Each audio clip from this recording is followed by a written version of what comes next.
உங்கள் குழந்தைங்க எழுதுறதுக்கு ரொம்ப சிரமப்படுறாங்களா? அந்த எழுதணும்னு சொன்னாலே டென்ஷன் ஆயிடுறாங்களா? எழுத சொன்னால் பதட்டம் ஆயிடுறாங்களா? எழுதவே பிடிக்க மாட்டேங்குதா? நான் உங்கள் உளவியல் சகோதரி எம்எஸ்கே பிரியா. பெற்றோர்களே, உங்களோட குழந்தைகளோட எதிர்காலம் உங்கள் கையில் தான் இருக்குது. அப்போது உங்கள் குழந்தைக்கு எழுத பிடிக்கல, எழுத தோண மாட்டேங்குது, இல்லை ரொம்பவுமே மெதுவாக எழுதுகிறாங்க, எது சொன்னாலும் அவங்க கோபப்படுறாங்க, எழுதுறதுக்கு சங்கடப்படுறாங்க, எக்ஸாமுக்கு போனால் கூட ஆன்சர் தெரியுது, ஆனால் எழுதாமல் வர்றாங்க, கேட்டால் லேட் ஆயிடுச்சுன்னு சொல்கிறாங்க, எனக்கு அதுக்குள்ளே டைம் பார் ஆயிடுச்சுன்னு சொல்கிறாங்க. இது எந்த ஸ்டாண்டர்ட் குழந்தைங்க? 5th ஸ்டாண்டர்டு 4th ஸ்டாண்டர்டில் இருக்கிற குழந்தைங்க. அப்போ அந்த குழந்தைகளுக்கு எழுதும் திறன் குறைஞ்சு போயிடுச்சு. இது எப்போ இருந்து அப்படின்னு பார்த்தோம்னா, உங்களோட குழந்தைகள் 1st ஸ்டாண்டர்டு 2nd ஸ்டாண்டர்டு போகிறப்ப உங்களுக்கு தெரியாது.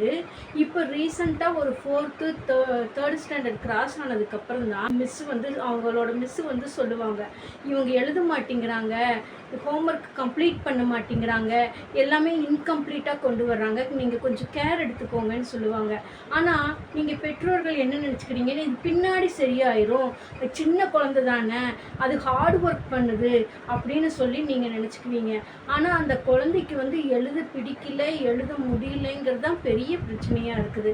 அப்போ இது என்ன பண்ணுது? அந்த குழந்தைய கம்பல் பண்ணி எழுத வைக்கிறதா, இல்லை டியூஷனுக்கு கொண்டு போய் விட்டு எழுத வைக்கிறதா, பல கோச்சிங் கொண்டு போய் விட்டால் சரியாயிருமானா, இவங்களோட மன இயக்கத்தை கண்டுபிடிஞ்சு மாற்றினா மட்டும்தான் அவங்க இயல்பு நிலைக்கு கொண்டு எழுத முடியும்.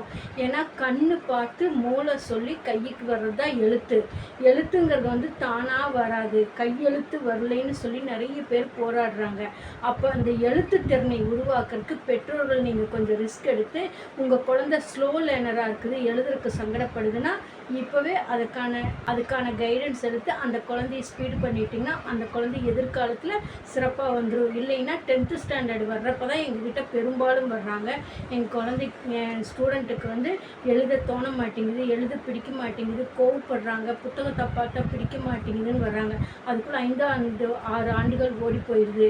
இதை மாற்றுறதுக்கு ரொம்பவும் ஹார்ட் ஒர்க் பண்ண வேண்டியது இருக்குது. அப்போ சிறு வயது 3rd 4th படிக்கிறப்பவே உங்களுக்கு தெரியுது, நீங்கள் அசால்ட்டாக இருக்க வேண்டாம், பின்னாடி சரியாயிரும்னு சொல்லி இதுக்கெல்லாம் தீர்வு முறை இருக்குது. அதுக்கு தான் லேர்னிங் இன்டெலிஜென்சி, அதாவது கற்றலில் ஏற்படக்கூடிய பிரச்சனைகளை கண்டறிந்து மாற்றியமைக்கத்தான் எங்கள் நிறுவனத்தில் கொடுத்து கொண்டிருக்கின்றோம்.